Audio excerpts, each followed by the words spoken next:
All right, so hey, everyone out there, always looking to level up, right? Always pushing forward, whether it's at work in your relationships or just becoming a better, we get it.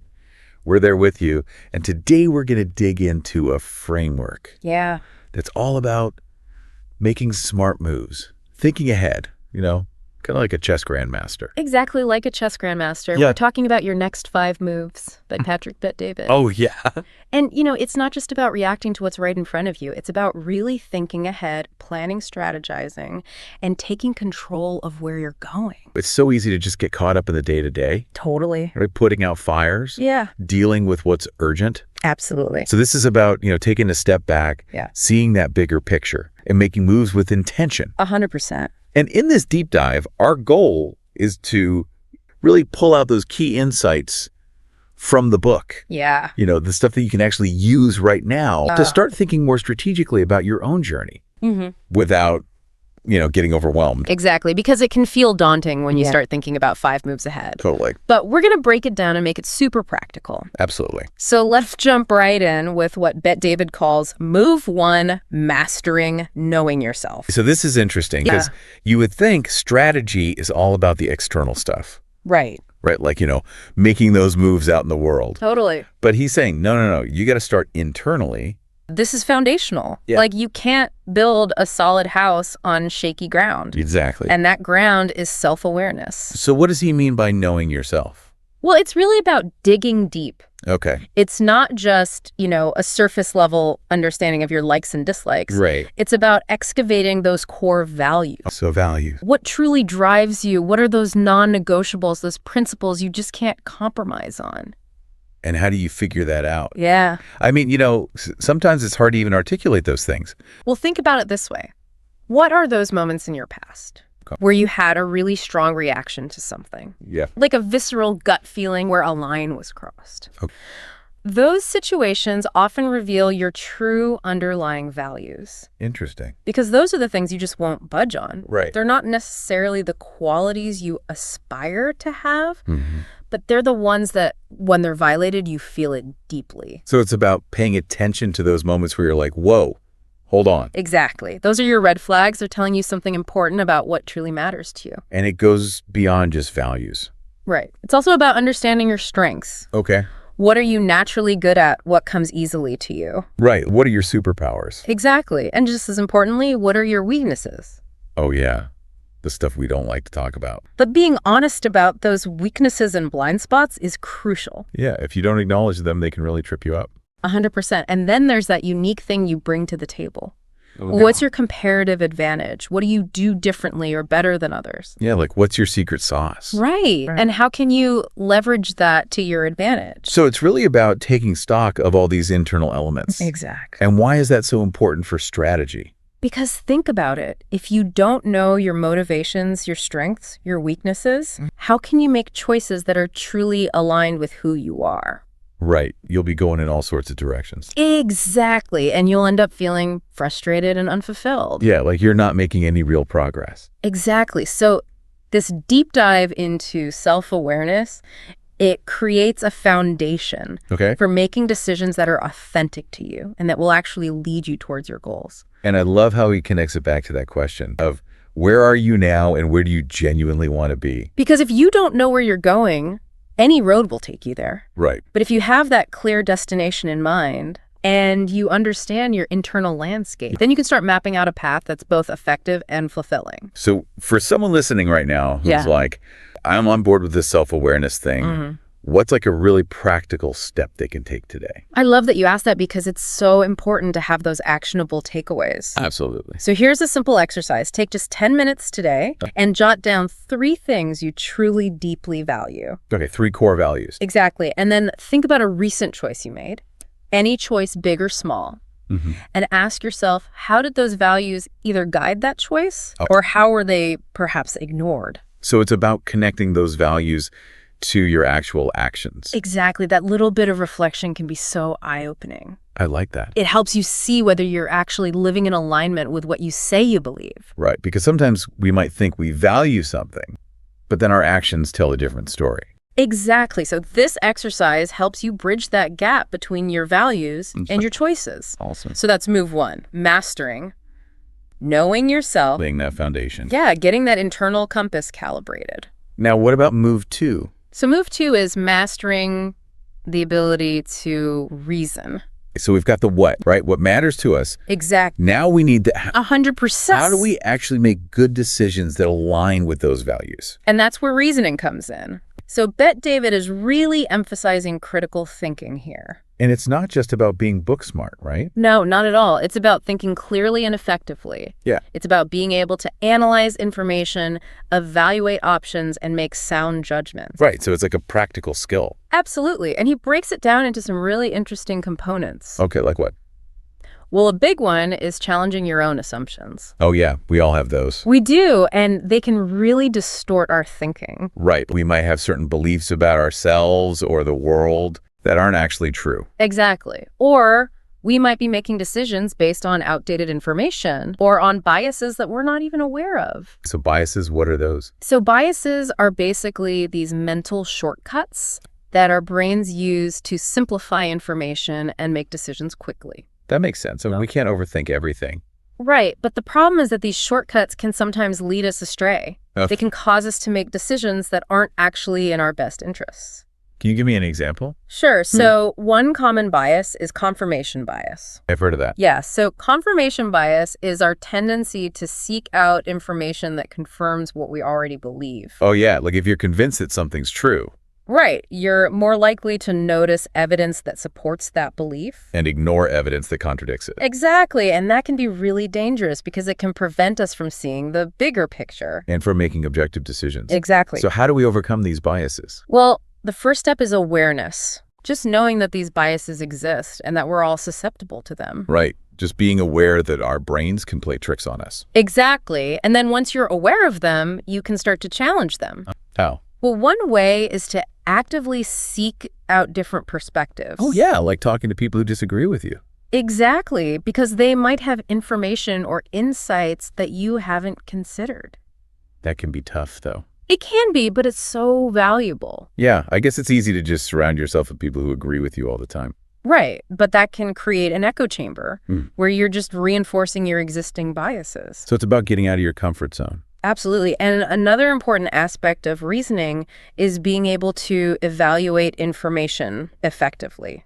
So where are you getting your information from? Is it a reliable source? Is it biased in any way? Yeah, these days there's so much information out there. It's overwhelming. Yeah, and it can be hard to know what to trust. Absolutely. So you have to be really critical, and then you have to be able to analyze that information to break it down, identify the key points, and see how it all fits together. So it's not just about absorbing information. No, it's about processing it. Okay. Making sense of it, and then using it to make informed decisions. I like that. And there's this other concept he talks about. Yeah. Second level thinking. Yes, that's a really powerful one. What is that exactly? So second level thinking is about thinking beyond the immediate consequences of a decision. Okay. It's about considering the ripple effects. So it's not just about what happens right away. No, it's about what happens after that. Yeah. I'm intrigued. Give me an example. Sure. So let's say you're thinking about taking a new job. You might be focused on the higher salary or the better benefits. Right. But what about the longer term implications? Well, what if the new job requires you to relocate?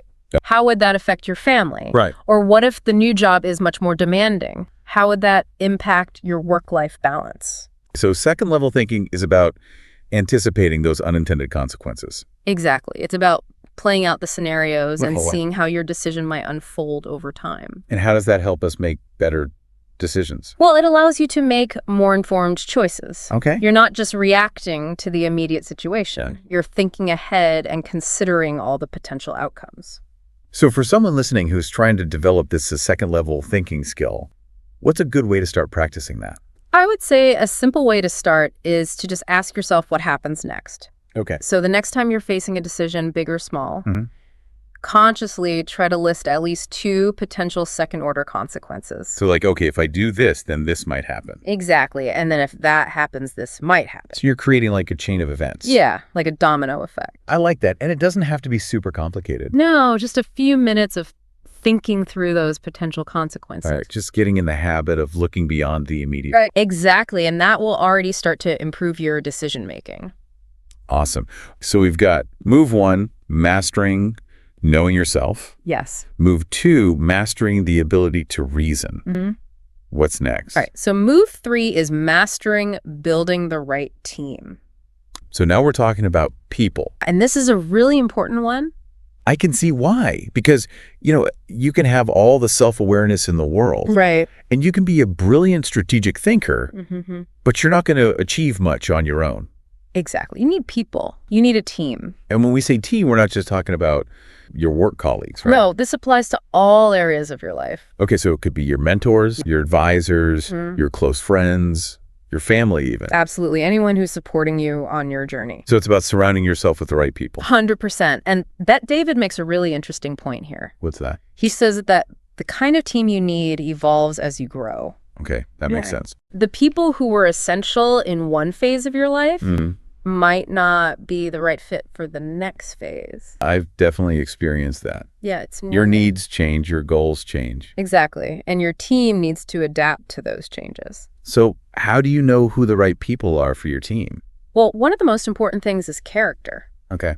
Bet David really emphasizes this. Yes, skills are important. Of course. But character trumps skills. In many cases, yes. Why is that? Well, because you can teach skills. Right. But you can't teach character. If someone's dishonest or unethical, it doesn't matter how talented they are. Exactly. They're going to cause problems. Right. They can even derail the whole team. And it's not just about avoiding negative traits. Okay. It's also about looking for positive qualities. Well, things like integrity, loyalty, kindness, people who are supportive and encouraging. Right. People you can trust. Exactly. And another important factor is cultural fit. Okay. What does that mean? Well, it's about how well someone integrates into the existing team dynamic. Right. Do they share the same values? Yeah. Do they work well with others? Do they contribute to a positive and productive environment? Exactly. Because even if someone is super talented, if they're constantly clashing with everyone else, right, it's going to create a lot of friction. Yeah. And that can be really draining. It can really sap the energy out of a team. So you're looking for people who are not only skilled, but also a good fit for the team culture. Absolutely. And Bet David also talks about the importance of accountability. So it's about setting clear expectations. Right. And making sure that people are held responsible for their actions. But at the same time, you don't want to micromanage people. Right. You have to find that balance between structure and autonomy. So it's about giving people the freedom to do their best work. Exactly. But also making sure that they're on track. 100%. And sometimes the toughest decisions Yeah? involve letting go of people who are no longer a good fit. Ooh, that can be really hard. It can be, especially if you've known someone for a long time. Or if you've worked with them closely. But sometimes it's necessary for the good of the team. And for your own growth. Exactly. Because if you're holding on to people who are holding you back, yeah, you're not going to be able to move forward. So for someone listening who's like, I need to take stock of my team. Yeah. What's a good way to start? Well, I would say identify one person in your current network, whether it's a colleague, a mentor, a friend, and ask yourself honestly, do their strengths and values still align with your current aspirations? That's a good question. Yeah. Are they supporting you on your journey or are they holding you back? And sometimes that answer might be uncomfortable. It might be, but it's important to be honest with yourself. Yeah, because if you're not surrounding yourself with the right people, you're not going to reach your full potential. Exactly. So choose your team wisely. So we've covered the first 3 moves. Yes. Mastering, knowing yourself, mastering the ability to reason, mastering building the right team. It's a powerful foundation. It is. As we start to wrap up this deep dive, Yeah. what are some key takeaways for someone who's really serious about personal growth? Well, first, I think it's important to remember that strategic thinking is a skill. Okay. It's not something you're either born with or not. It's something you can develop with practice. So anyone can become a strategic thinker? Absolutely. And the foundation of that, as we've been talking about, is self-awareness. Knowing yourself. Exactly. Because if you don't know who you are, what you want, where you're going, it's going to be very difficult to make strategic choices. You'll be all over the place. Exactly. Yeah. So spend time reflecting on your values, your strengths, your weaknesses. And that leads into this second move, reasoning. So sharpening your ability to reason effectively, Right. to think critically, to challenge your assumptions, to evaluate information. Yeah. That's going to have such a huge impact on your life. In every area. Absolutely, because it will allow you to make better decisions, whether it's in your career, your relationships, your finances. Right. Those decisions will be more aligned with your values. Exactly. And they'll be more likely to lead to positive outcomes. And then the third move. Yeah. Building that right team. So surrounding yourself with people who support you, who challenge you, who inspire you. And remembering that your team needs to evolve as you do. 100%. You might need different people at different stages of your journey. Exactly. And it's okay to let go of relationships that are no longer serving you. That can be tough. It can be, but it's often necessary for growth. And one thing I wanted to highlight is how important it is to manage your emotions. Yes, that's a key strategic skill. Because our emotions can really cloud our judgment. Absolutely. If you're feeling angry or scared or stressed, you're not going to be thinking clearly. Right. You might make impulsive decisions. Exactly. So learning to recognize those emotions and to step back and take a breath before you react. That's so important. Then it's a skill that takes practice. Absolutely. And another thing I wanted to mention is the balance between having a vision and taking action. Right. You need both. Yeah. It's great to have these big dreams and goals. Absolutely. But if you're not taking any concrete steps towards them, they're just going to stay dreams. Exactly. So you have to break down those big goals into smaller, actionable steps.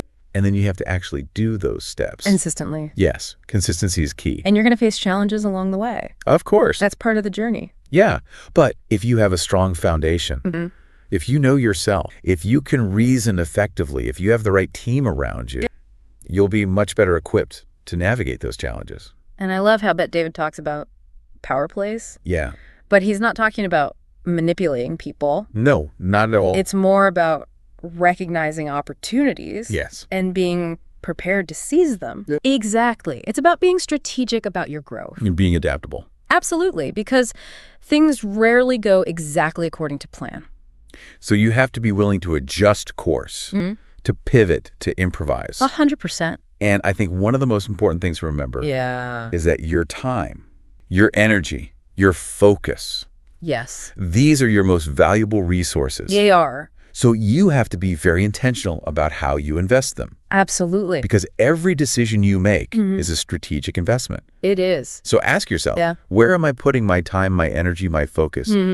Is it aligned with my goals? With my values. With my vision for my life? If not, it's time to make some changes. So much great stuff here. Yeah, it's a really thought-provoking framework. It is.